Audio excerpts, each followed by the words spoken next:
भोजन, आहार संसारी जीवों की एक मूलभूत आवश्यकता है। थोड़ा सा कम करो।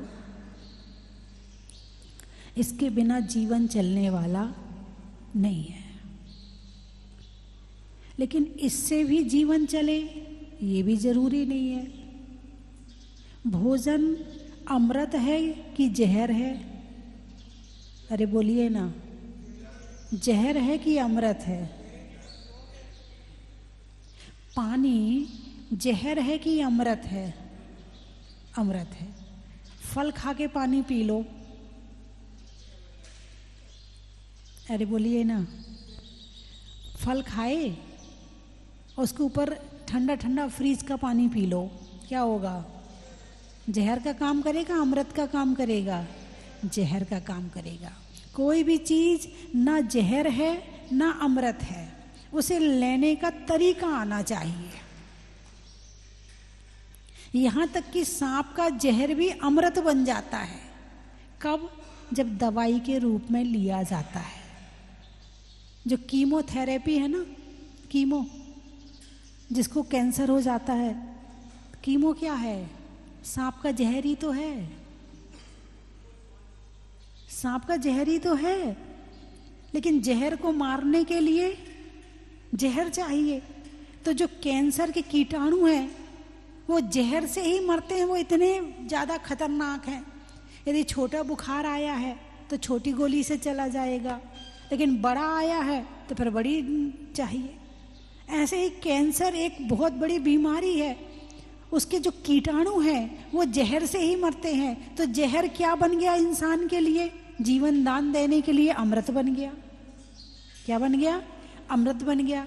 भोजन अमृत है कि जहर है? आयुर्वेद पद्धति नाम तो सुना होगा। प्रकृति से जुड़ी हुई पद्धति, नेचुरलिटी से जुड़ी हुई पद्धति का नाम है आयुर्वेद। आयु यानी जीवन, वेद यानी जानना। जीवन को जानने की जो पद्धति है उसका नाम है आयुर्वेद, है ना? तो तुम्हारी जो रसोई है वो क्या है? औषधालय है। क्या है? औषधालय है। वहाँ पर समस्त तरह की बीमारियों का इलाज तुम्हारी रसोई के अंदर है। और ज्ञान ना हो तो यही भोजन तुम्हारी बीमारी का कारण बन जाएगा, है ना? तुम यदि तरीके से लोगे तो औषधि बन जाएगी, और बिना तरीके से खाओगे तो बीमारी बन जाएगी। ज्ञान होना बहुत जरूरी है। किसका? आयुर्वेद, जीवन को जानने का। आयुर्वेद का क्या मतलब है? जीवन को जानना। लेकिन आजकल आती है दवाई। क्या आती है? दवाई। जो दबाने को आई वो दवाई, जो बीमारी को दबाए वो दवाई। निकाले नहीं, दवाई। लेकिन हमारे यहाँ उसको औषधि बोलते हैं, जो अमृत के समान होती है, जो जड़ से निकाल देती है। और आयुर्वेद का मतलब है जीवन को जानना। तो रसोई क्या है? औषधालय है। औषधि के लिए जहाँ औषधि रखी होती हैं उसको क्या कहते हैं? औषधालय। तुम्हारी रसोई में क्या रखा है? औषधि रखी है। लेने का ज्ञान नहीं है। कौन सी चीज कब खाना है, कितनी खाना है कि नहीं खाना है, पेट में कितनी जगह होनी चाहिए, कितना पानी पीना चाहिए, कितना दूध पीना चाहिए, कितना जो विटामिन है वो लेना चाहिए। आजकल तो बड़े ज्ञानी लोग आ रहे हैं, आजकल तो बहुत है। हाँ, इसमें फाइबर ज़्यादा है, इसमें चर्बी ज़्यादा है, इसमें वो क्या क्या तुम मतलब विटामिन, इसमें ये विटामिन होता है इसलिए ये खाओ, इसमें ये कैल्शियम होता है इसलिए इसको खाना। पहले नहीं सोचते थे। पहले ये सोचते थे कि क्या नहीं खाना और क्या खाना, तो सही चीज़ ग्रहण कर लेते थे और जो सही नहीं होता था उसे छोड़ देते थे। तो आयुर्वेद अपने आप ही सही चलता था। और पहले की जो माताएं होती थी वो तो वैद्य होती थी, वैद्य। बेटे ने कहा मम्मी कान में दर्द हो रहा है, बस फटाफट सरसों का तेल गरम किया, कान में डाला, कान ठीक। उसने कहा मम्मी गैस बन रही, पेट में दर्द हो रहा है, लो अजवाइन लो, अजवाइन सेंक के दे दी, नहीं तो जीरा दे दिया, लो तुम्हारा गैस ठीक है। मम्मी सिर में दर्द हो रहा है, गर्मी का दर्द है कि सर्दी का दर्द है, इस बात का ज्ञान होना भी जरूरी है, क्योंकि दर्द की जगह एक है, कारण अनेक है, कारण अनेक हैं। तो इस बात का ज्ञान होना जरूरी है कि सिर का दर्द हो रहा है तो इसमें ठंडी की वजह से है कि गर्मी की वजह से है, वैसी उसकी दवाई होती है। बेटा बाहर से चल के आया है, ले थोड़ा मुरब्बा खा ले। बेटा गर्मी में धूप में जाने वाला, बेटा मुरब्बा खा के निकलना। ये क्या है? आयुर्वेद है। ये क्या है? औषधि है। और अब की माताएं, जुकाम हुआ, ले टैबलेट ले ले, दवाई, बस थोड़ी देर के लिए दवा दी, दोबारा फिर आ गया, दोबारा फिर तो अभी आपने जितने mg की दवाई ली है उससे ज़्यादा की लेनी पड़ेगी, फिर अगले बार उससे ज़्यादा की, तो भाई शरीर ऐसा हो जाएगा दूसरी दवाइयाँ असर ही नहीं करेंगी। आपको गैस बनी, आपने फटाफट दवाई खा ली। अरे गैस बनी है तो जीरा खा लो, और कैसे खाना, तुम्हारा मोबाइल है ना, सर्च करके पूछ लो कि जीरा कैसे खाना है, अजवाइन कैसे खाना है, धनिया कब खाना है। अब तो सब बता देगा तुम्हारा, ये कोई बताए ना बताए, तुम्हारा मोबाइल सब बता देगा। इससे पूछने की देर है बस आपको। सिर दुख रहा है तो क्या करें, ठंडी से दुख रहा है तो क्या करें, गर्मी से दुख रहा है तो क्या करें, पेट में दर्द हो रहा है तो क्या करें, ये आपको सब बता देगा। अरे बोलिए ना, है आधा वैद्य तो तुम्हें यही बना देगा कि हरड़ क्या करती है, बहेड़ा क्या करता है, आंवला क्या करता है, गेहूं में कौन से विटामिन है, चावल में क्या है, क्या खाना क्या नहीं खाना, इस बात का ज्ञान होना बहुत जरूरी है। एक बार की बात, अभी कोई घटना सुनी थी मैंने, वो याद आ रही, मैं आपको बता दूं। एक लड़का अपने दोस्तों के साथ गया और वहाँ उसने जो चाट पकौड़ी कचौड़ी पेट भर के खा ली, ठीक है। अब वो घर आया, घर में माँ ने कहा बेटा रोटी खा ले। नहीं मम्मी भूख नहीं है। माँ को बताना नहीं चाह रहा था, मम्मी भूख नहीं है। माँ ने चिल्लाना शुरू कर दिया, तुम्हारे नाम की रोटी बना बना के रख लेती हूँ और तुम खाते नहीं हो और तुम्हें भूख नहीं लगती है और फेंकनी पड़ती है। तो पहले से डरा हुआ था, उसने कहा अभी नहीं खाऊंगा तो मम्मी चिल्लाएगी। अब चाट पकौड़ी खाने के बाद उसने पेट भर के रोटी भी खा ली। अब पेट तो एक डिब्बा है, जितना सामान आएगा तो आएगा, यदि ज़्यादा चला गया तो बीमार। रात को उसको दर्द हुआ, डॉक्टर के यहाँ ले गए।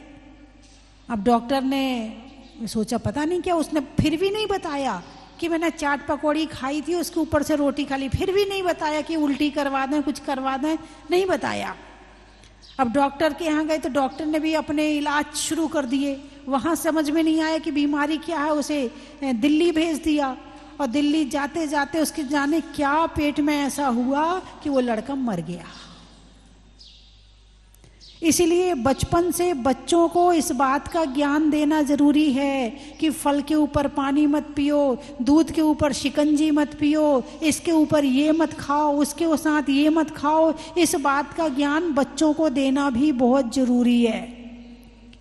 कुछ लोग आयुर्वेद की दवाइयाँ तो इसलिए नहीं खाते हैं कि वैद्य जी अभी कहेंगे खटाई छोड़ो, चावल छोड़ो, अभी कहेंगे आलू छोड़ो, अभी कहेंगे कि भिंडी छोड़ो, अभी कहेंगे कि मतलब जो भी नुकसान करने वाली चीज़ है वो छोड़ने के लिए कहेंगे। बोले आयुर्वेद की दवाई हम नहीं लेते, वो तो सब छुड़वाते रहते हैं।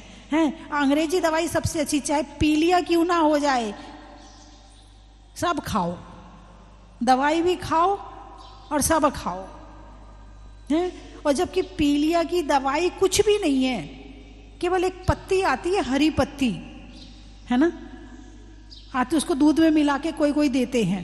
बस वो आधी गिलास 1 गिलास पी लो दिन में एक बार, वो अपने हाथ से देते हैं। उसके बाद परहेज के अलावा कोई दवाई नहीं है पीलिया की। कोई दवाई नहीं है। और अभी आप हॉस्पिटल में जाओगे तो क्या होगा, बोतल पे बोतल, बोतल पे बोतल, बोतल पे बोतल, दवाई पे दवाई, दवाई पे दवाई, चढ़ा चढ़ा के जितने बीमार थे नहीं उससे ज्यादा हो जाओगे। यहां क्या किया, हल्दी छुड़वा दी, घी छुड़वा दिया, तेल छुड़वा दिया, और जो नुकसान करने वाली, जितनी पेट को नुकसान करने वाली चीजें वो छुड़वा दी, और बिल्कुल जो लेना चाहिए वो उसने लिया। अब आप देखो बिना दवाई के ठीक हो जाओगे, पी लिया से। बात समझ में, ये है आयुर्वेद।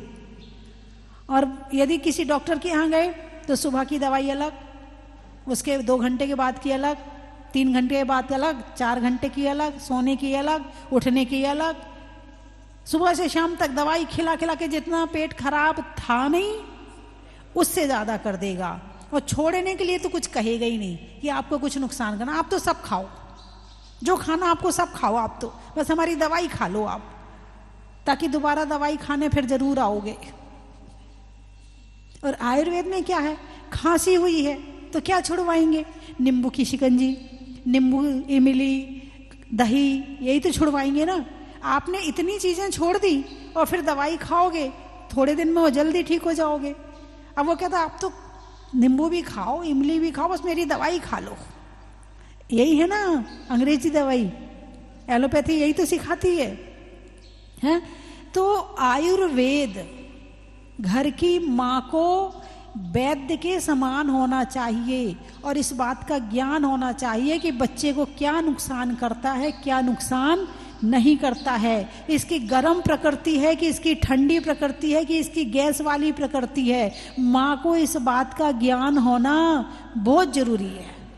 एक बहन जी आई, मैंने पहले शायद ये बताया है, बोले मेरे बेटे को ना वो सांस की प्रॉब्लम हो गई है। अच्छा, फिर वो, अब महिलाएं अपनी बच्चों के प्रति जो बात भाव में आती वो कहती तो है ही। अब मैं चुपचाप सुनती रही। बोले मैं तो अपने बेटे का ना बहुत ध्यान रखती हूँ, बहुत ध्यान रखती हूँ। जब वो गर्मियों में स्कूल से लौट के आता है तो एसी तो मैं बिल्कुल कमरा चील्ड करके रखती हूँ उसके लिए, बेचारा गर्मी में आएगा तो कमरा चील्ड करके रखती हूँ, और अनार के जूस को निकाल के फ्रीज में रख देती हूँ ताकि वो जूस पी ले और गर्मी ना लगे उसको, ठीक है। अब उसके बाद बच्चा बड़े आदमी है, पैसा है, पैसा कहाँ से निकालें, भोग तो करेंगे, तो भोग कहाँ से होगा, शरीर से ही होगा। अब शरीर में ताकत है कि नहीं भोगने की, ये तो देखो पहले कि भोगने के लिए तैयार हो तुम।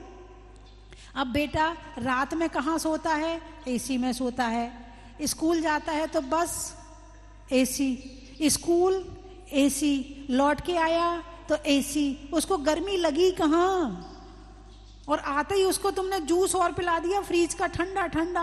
अब सांस की प्रॉब्लम नहीं होगी तो क्या होगी। इस शरीर को तो प्रकृति के अनुसार रखो, गर्मी में गर्म रखो, ठंडी में ठंडा, अपने आप ठीक रहेगा। जो मौसम के अनुसार जीता है, हाँ ठीक है, ज्यादा ठंड हो रही है कपड़ा पहन लो, ज्यादा ठंड हो रही है तो कान बांध लो, चलो इतना तक तो फिर भी चलता है। लेकिन आप बिल्कुल, या गर्मी आ रही तो बिल्कुल एसी से बाहर ही ना निकलो, फ्रीज का ठंडा ठंडा पानी पियो, ऊपर से अब पैसा है तो जूस भी पियो। अब मजदूर थोड़ी है कि भाई पैसा नहीं है तो जूस नहीं पी सकते हैं, तो जूस भी पियो, 1 गिलास सुबह पी लो, 1 गिलास दोपहर में पी लो, 1 गिलास रात में पी लो। अब कौन सी चीज कब खानी है कब नहीं खानी है, इस बात का ज्ञान होना जरूरी है। अब हमारे मुनिराज ठंड में कैसे रहते हैं, गर्मी में कैसे रहते हैं, प्रकृति के साथ रहते हैं। ये शरीर क्या है, प्रकृति है, इसको क्या चाहिए, प्रकृति चाहिए। जो प्रकृति के साथ जीता है उसका शरीर भी स्वस्थ रहता। ये शरीर बना है शाकाहार के हिसाब से। जो मांसाहार वाले प्राणी होते हैं उनके दांत अलग तरह के होते हैं। सबसे पहली उनकी निशानी है मांसाहार की, उनके दांत अलग तरह के होते हैं जिससे वो शिकार करके उसको खा सके। उनके दांत वैसे होते हैं, उनकी निगाहें वैसी होती हैं, उनके विचार वैसे होते हैं।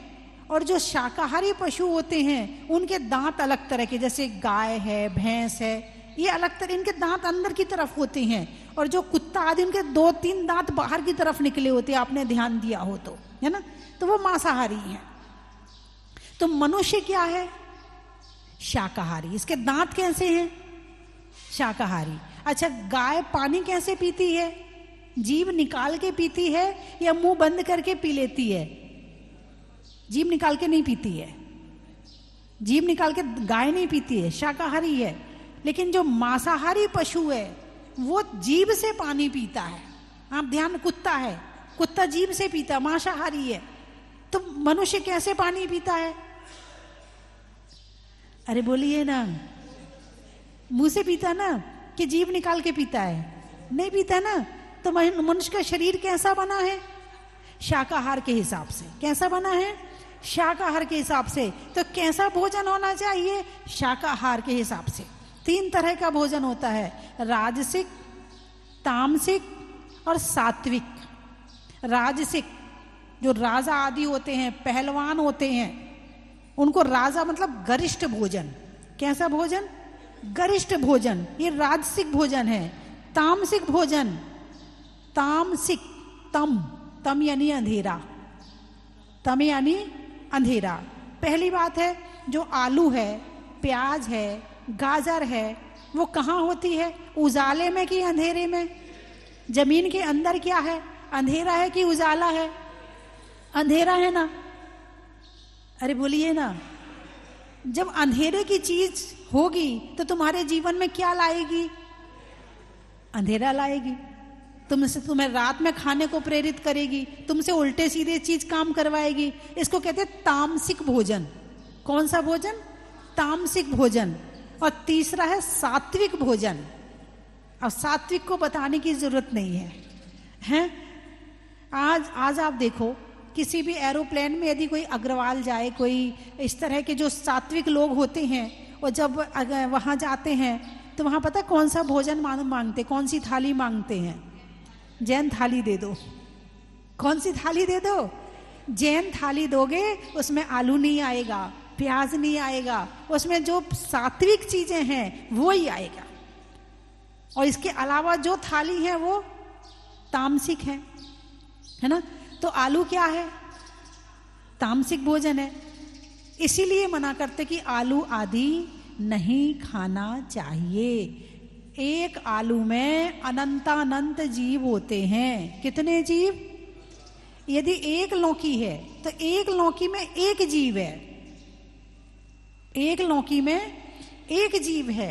लेकिन एक आलू में अनंतानंत जीव हैं। अब आपको कहा जाए कि दोनों में से कौन सा आप ग्रहण करना चाहोगे, तो क्या कहोगे? अनंतानंत जीवों को मारना चाहोगे या केवल एक लौकी से ही काम चलाना चाहोगे? अरे बोलिए ना। अरे इतने सारे जीव बच रहे हैं तो क्यों खाएं आलू, है ना। तो इसीलिए आलू आदि नहीं खाना चाहिए, है ना। तो राजसिक, तामसिक और सात्विक। तो राजसिक जो पहलवानी आदि करते, जो राजा युद्ध लड़ते हैं, उन्हें शरीर में ताकत की ज्यादा जरूरत होती है, बहुत ज्यादा जरूरत होती है, तो फिर वो गरिष्ठ भोजन करते हैं, यानी हैवी, है ना। और सात्विक ठीक है, चल रहा है, नहीं आप भी अच्छा भोजन करो, मना नहीं कर रही हूं, लेकिन कम से कम तामसिक भोजन तो ना करो, मांसाहार तो ना करो। क्योंकि मनुष्य का शरीर कैसा बना है? शाकाहार के हिसाब से बना है। इसीलिए शाकाहारी ही रहना चाहिए। अपने जीवन में किसी की संगति के साथ में, किसी के साथ उठने बैठने में अपने भोजन को गलत नहीं करना चाहिए। और गलत करोगे तो क्या होगा? बोलिए ना। गलत करोगे तो क्या होगा? गलत ही होगा। और क्या होगा? सही करोगे तो सही होगा और गलत करोगे तो गलत होगा। अब आप कहोगे सात्विक लोगों को बीमारियां होती हैं कि नहीं होती? होती हैं, होती हैं। कुछ बीमारियां होती हैं लापरवाही से और कुछ बीमारियां होती हैं कर्म के उदय में। तो वर्तमान में कौन सी बीमारियां ज्यादा हो रही हैं? लापरवाही से। भोजन में लापरवाही, जितनी डाइट की, जितनी कैल्शियम की, विटामिन की जरूरत नहीं, उससे ज्यादा खा रहे हैं। उपवास नहीं कर रहे, व्रत नहीं कर रहे, रस परित्याग नहीं कर रहे, जो भगवान महावीर ने बताए हैं, यदि इनको थोड़ा थोड़ा करते जाएंगे तो क्या होगा? बैलेंस बना रहेगा। और गाड़ी कैसे चलती है? बैलेंस में। स्पीड ज्यादा बढ़ा दो और कम कर लो, मन नहीं लगेगा। ज्यादा बढ़ा दो तो एक्सीडेंट का डर है। तो कैसी होनी चाहिए? बैलेंस में। ऐसे ही हमारा भोजन कैसा होना चाहिए? बैलेंस में। तो भोजन औषधि है। मैंने एक किताब लिखी है, लेके जाना आप। आहार ही औषधि है। किताब का नाम ही यही है, आहार ही औषधि है। पूरी किताब है इसके ऊपर। जिसने इस किताब को पढ़ लिया तो बहुत कुछ भोजन समझ में आ जाएगा। रावण का भोजन, राम का भोजन, कृष्ण का भोजन, कंस का भोजन, सब लिखा है। शुद्ध शाकाहारी, अशुद्ध शाकाहारी। अब ये पढ़ लेना आप उसमें कि शुद्ध शाकाहारी कौन है और अशुद्ध शाकाहारी कौन है। मैं तो भूल गई थी उसमें। अभी एक अनुपम सागर जी और एक क्या नाम है उनका, वो मुनिराज आए थे, यतीन्द्र सागर जी। उनको वो किताब निवाई के किसी मंदिर में मिली होगी। उन्होंने उस किताब को पढ़ा। जब किताब को पढ़ा बोले माता जी ये बात आपने बहुत अच्छी लिखी है। मैंने कहा मैं तो भूल ही गई थी, अच्छा हुआ आपने याद दिला दी। फिर मैंने दोबारा किताब उठा के देखा कि क्या क्या लिखा है उस किताब में। उस समय भोजन पे चर्चा चल रही थी, तो उस समय वही सारी पूरी किताब उसी के ऊपर है। आहार ही औषधि है। और कोई उसमें कमी हो तो आप मुझे बताना, अगली बार छपेगी तो उसमें पूरा कर देंगे, है ना। तो ऐषणा समिति, अभी जो चर्चा चल रही है वो ऐषणा समिति पर चल रही है कि महाराज की, मुनिराजों की 5 समिति होती हैं। कितनी? 5 समिति। ईर्या, भाषा, ऐषणा, आदान निक्षेपण और प्रतिष्ठापन। 5 तरह की क्रिया करते हैं। तो 5 ही क्रियाओं में समिति यानी सीमित कर दिया है। सीमित कर दिया है। जैसे ऐसा नहीं कि श्रावकों को नहीं किया है, श्रावकों को भी सीमित किया है। देव दर्शन, पानी छान के पीना, रात्रि भोजन का त्याग, भोजन आ गया। देव दर्शन मन के लिए, पानी छान के पीना अहिंसा के लिए, और रात्रि भोजन नहीं करना अहिंसा के लिए और स्वास्थ्य के लिए। हमारे सुप्रीम कोर्ट के वकील साहब आए हुए हैं। नाम क्या भैया बेटा? गौरव जैन। कल चर्चा हो रही थी, ये सुप्रीम कोर्ट के वकील हैं। कहाँ के? सुप्रीम कोर्ट के वकील हैं। रात्रि भोजन नहीं करते। बजाओ एक बार तालियां इनके लिए। लोग तो जरा सी दुकान जाने में टाइम, ऊपर से नीचे भी दुकान हो ना, टाइम नहीं मिलता खाने का। वो क्या करे, वो दुकान का टाइम होता ना, ऊपर नीचे दुकान हो तो भी ये रात में त्याग नहीं करते। और ये सुप्रीम कोर्ट के वकील हैं और ये रात्रि भोजन नहीं करते। करने वाला कहीं विदेश में जाके भी पालन कर लेगा, और नहीं करने वाला यदि घर के आगे पीछे भी दुकान होगी ना तो भी नहीं करने वाला। इसको कहते हैं असंयम, बैलेंस रहित। और जिसकी गाड़ी बैलेंस रहित होती है ना, उसका जीवन भी अनबैलेंस हो जाता है। और जिसका जीवन अनबैलेंस है उसको बीमारियां और ज्यादा लग जाती हैं। और जिसको बीमारियां लग गई हैं, अब वो किसका ध्यान करेगा? अरे बोलिए ना, जो बीमार है वो किसका ध्यान करता है? डॉक्टर का करेगा, दवाई का करेगा और बीमारी का करेगा। 3 चीज का ध्यान करेगा वो, है ना। और जो स्वस्थ है वो किसका ध्यान करेगा? देव, शास्त्र, गुरु का ध्यान करेगा। तो अपने आप को बीमार करना है या अपने आप को स्वस्थ रखना है? अपने बच्चों को बीमार करना है कि अपने बच्चों को स्वस्थ रखना है? ये तुम्हारे हाथ में है। वैसे ही आजकल जो है वो जो खेत में जहर डाल डाल के अनाज भी ज्यादा उगाने के चक्कर में वो भी जहर में आ रहा, उसमें भी जहर आ रहा। ऐसा नहीं है कि जो आ गया तो फटाफट सब खा लिया, ऐसा नहीं है कि जैसी भी परिस्थिति है कहीं भी खा लिया, कहीं भी बैठ गए, नहीं, शुद्धि का पूरा ध्यान रखा जाता है। जैसा खाओ अन्न वैसा होगा मन, जैसा पियो पानी वैसी बोलो वाणी। यदि मन को शुद्ध रखना है तो अन्न को शुद्ध रखना जरूरी है। एक कथा आती है, पहले सब एक ही धर्म मानते थे। तो एक व्यक्ति जिसके यहाँ सोने चांदी का काम होता था, तो उसने मुनिराज का पड़गाहन किया, आहार दिया। आहार देने के बाद वो चौके में रह गया। बाहर दुकान थी, अंदर मकान था। वो काम करते करते अपना जो सोने का कड़ा वहीं छोड़ गया था। अब मुनिराज उसके यहाँ से आहार करके बाहर निकले, वो सोने का कड़ा दिखा तो उठा करके कमंडल में डाल लिया। जंगल में आए, इत्तेफाक से पेट खराब हो गया। पेट खराब हुआ तो जितना उसका खाया था वो सब बाहर हो गया। जैसे ही उसका अन्न बाहर हुआ तो उसके जो विचार थे, सोने के जो कड़ा उठा के पछतावा होने लगा, अरे मैंने क्या किया, ये मैं उसकी दुकान से सोने का कड़ा उठा के लाया क्यों, मेरे ऐसे भाव हुए क्यों। वापस गए करने के लिए, बोले भैया तू सोने की चोरी करता है क्या? बोले हाँ। बोले मेरा बाप भी आ जाए तो मैं छोड़ने वाला नहीं हूं। यानी वो साफ करने के चक्कर में थोड़ा ना थोड़ा सोना कहीं से निकाल ही लेते थे। वही चोरी की कमाई थी, वही अन्न खिलाया था, और जैसे ही वो अन्न पेट में गया तो चोरी करने के भाव हो गए, और वो पेट से बाहर निकला, वापस मुनिराज अपने भाव में आ गए। जैसा खाओ अन्न वैसा होगा मन, और जैसा पियो पानी वैसी बोलो वाणी। तुम्हारा व्यापार भी सही। आप पहले देखो कि पहले के समय में या तो कपड़े का व्यापार होता था और या फिर जौहरी होते थे। जैनी दो ही काम करते थे, तीसरा काम नहीं होता था, हैं?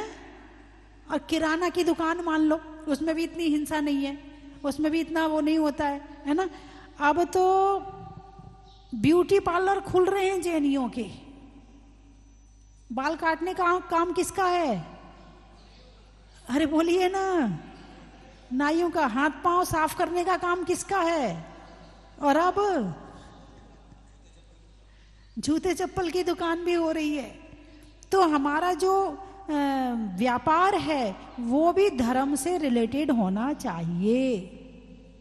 अब तो जॉब करते हैं, लेकिन जॉब में भी कभी कभी दिक्कत आ जाती है। एक लड़का था, तो वो बैंक में जॉब करता था, भीलवाड़ा की बात है।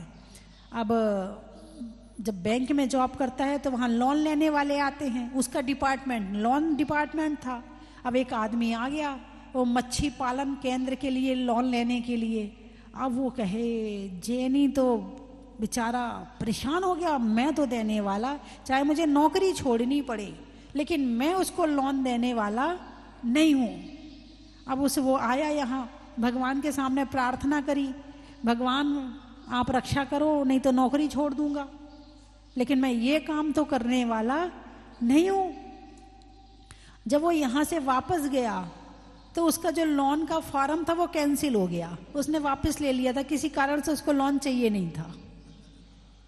ये करीब 10 साल पहले की बात है, जब भगवान यहाँ शुरू में आए थे, उस समय की बात है। यानी एक जैनी के ऐसे संस्कार होते हैं कि कहीं भी जहाँ हिंसा की बात आए वो करने वाला नहीं है। यानी उसका जो व्यापार होता है वो भी हिंसा वाला नहीं होता, फिर उससे जो अन्न आता है वो भी हिंसा वाला नहीं होता है। तो भोजन कैसा होना चाहिए? शाकाहारी होना चाहिए। जिसके हिसाब का हमारा शरीर बना है, जिस हिसाब का हमारा जीवन है, उस हिसाब से हमें शाक यानी सब्जी, शाक यानी सब्जी, शाकाहारी यानी सब्जी वाला आहारी। सब्जी यानी उसमें आप गेहूं, दाल, चावल ये भी सब उसी में आ जाएंगे, है ना। तो जब इतना दिया है प्रभु ने, तो फिर क्यों उल्टे सीधी चीजों को खा पी करके अपने जीवन को खराब करें और दुनिया भर की बीमारियां पैदा करें। समय हो गया है, तो मैंने क्या कहा, आपके समझ में आया है ना? तो आप हर चीज़ के गुण देखो। जीरे के क्या गुण हैं, हल्दी के क्या गुण हैं, धनिया के क्या गुण हैं, नमक के क्या गुण हैं, सब आपके पास मोबाइल यंत्र है, जादुई की छड़ी है। आप तो बस बटन दबाओ, जादू की छड़ी आपको प्रकट कर देगी। जीरे में इतने गुण हैं, हल्दी में इतने गुण हैं, आपको प्रकट कर देगी। आप खोल के देखो, आपको सब कुछ मिल जाएगा। और किस में मिलेगा? गूगल में। और एक और चीज़ होती है कुछ, यूट्यूब में। हाँ, यूट्यूब में भी मिल जाएगा। आप खोल के देख लेना, आपको पूरा आयुर्वेद का, आप पूरे वैद्य जी बन जाओगे। और अपने बच्चों को भी सही भोजन कराओगे और तुम भी स्वयं सही भोजन करोगे। जो पैकेट में भरा भरा आता वो नहीं खिलाओगे। पहले घर में बासी रोटी होती थी तो कभी लड़कों को बासी रोटी खाने, माँ कहती थी तू खा ले, उसको नहीं देना। बोलिए हाँ या ना? मैं खा लूंगी, उसको मत देना है। पुरुषों को कभी बासी रोटी नहीं खिलाई जाती थी। और ये पिज्जा बर्गर जो आ रहे हैं, ये अरे बोलिए ना, कब की है पता ही नहीं है। तो बासा भोजन पेट को खराब करता है, दिमाग को ठंडा करता है। इसीलिए क्या कहा है कि जो बाजार की चीजें हैं वो नहीं खानी चाहिए। फिर भी आपके बच्चे नहीं मानते हैं। कभी महीने में 1-2 बार से ज्यादा मत खिलाओ। उन्हें ये कहो खिलाएंगे, मगर तुम्हें महीने में 2 बार से ज्यादा, उनके माइंड को जैसा सेट करोगे वो सेट हो जाएंगे। 1 बार रोएंगे, 2 बार रोएंगे, नहीं बेटा ये तो हमारे घर नियम है कि हम ऐसा नहीं करेंगे। ठीक है, तुम जाते हो किसी के यहाँ जिनके यहाँ रात्रि भोजन नहीं मिलता तो नहीं खाते ना भाई, इनके यहाँ का नियम है। संविधान में ऐसा लिखा है, ऐसा होना चाहिए। वकील साहब, भाई संविधान में लिखा है बाएं तरफ चलना चाहिए, तो दिमाग सेट हो गया कि बाएं तरफ चलना चाहिए, है ना? भाई लिखा है देव दर्शन रोज करना चाहिए, दिमाग सेट हो गया हमें मंदिर रोज जाना है, दिमाग सेट हो गया। ऐसे ही घर के भी कानून होने चाहिए कि हमारे घर में ऐसा नहीं होता है, तो बच्चे वैसे सेट हो जाएंगे, है ना? चलिए, तो मुनिराजों से शिक्षा लेनी चाहिए। मुनिराजों को देखकर हमें इस बात का ज्ञान लेना चाहिए कि जब ये एक बार आहार करके अपना इतनी साधना कर सकते, इतना चल सकते हैं, तो आप कम से कम 2 बार खाना है तो रात को तो छोड़ना ही चाहिए, है ना? मैं 3 चीजें बोलूंगी, आपको कहना बड़ा ही महत्व है। सुना दूं? रहने दूं? सुना दूं? अच्छा। साधुओं में बिहार का, महिलाओं में हार का, और भोजन में शाकाहार का बड़ा ही महत्व है। नहीं करने में खेद का, नहीं करने में खेद का, लंका के भेद का, और ज्ञान करने में आयुर्वेद का बड़ा ही महत्व है। हिंदी में मात्रा का, स्कूल में छात्रा का, आज आपकी जहाजपुर की यात्रा का बड़ा ही महत्व है। कहाँ कहाँ से आए हो? दिल्ली। त्रियंचों में बिल्ली का, डंडा में गिल्ली का, और आने वालों में दिल्ली का बड़ा ही महत्व है। रतलाम। अच्छा। सिर दर्द में बाम का, अयोध्या में राम का, और आने वालों में रतलाम का बड़ा ही महत्व है। बदनावर। अच्छा। बारात में वर का, पक्षी में पर का, और आने वालों में बदनावर का बड़ा ही महत्व। हावड़ा। अच्छा। खेत में फावड़ा का, गोत्र में छावड़ा का, और आने वालों में कलकत्ता हावड़ा का बड़ा ही महत्व है। दिवाली में दिया का, सावन में बिया का, और आने वालों में गोंदिया का बड़ा ही महत्व है। हुबली, कर्नाटक। अच्छा। तपस्या करने में बाहुबली का, घर में बबली का, और आने वालों में हुबली का बड़ा ही महत्व है। मुरैना, चेहरे पर नैना का, बोलने में मीठे बैना का, और आने वालों में मुरैना का बड़ा ही महत्व है। आम की बोर का, सूर्य के सौर का और आने वालों में इंदौर का, बड़ा ही महत्व है। महिलाओं में कड़ा का, गर्मी में घड़ा का और आने वालों में भीलवाड़ा का, बड़ा ही महत्व है। बांसवाड़ा, जनवरी में जाड़ा का, जाड़े में काढ़ा का, आने वालों में बांसवाड़ा का। बड़ा ही महत्व है। हो गए सारे। आरोन, व्यापारियों में फोन का, प्रश्नों में कौन का और आने वालों में आरोन का। बड़ा ही महत्व है। महलों में ताज का, बटन में काज का और अब उपदेश सुनने के लिए मुनिराज का। बड़ा ही महत्व है। अब हम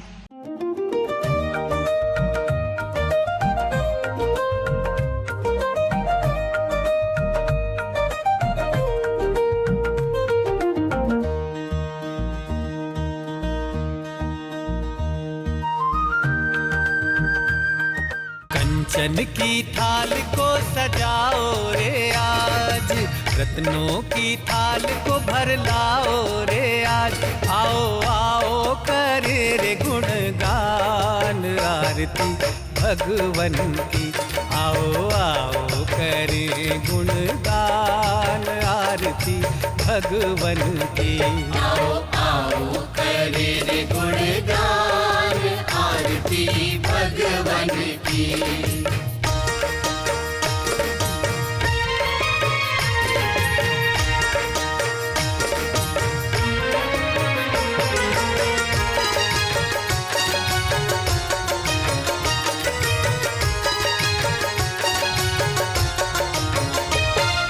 पिता सुमित्र के राज दुलारे, माँ पद्मा जी के नैनों के तारे। पिता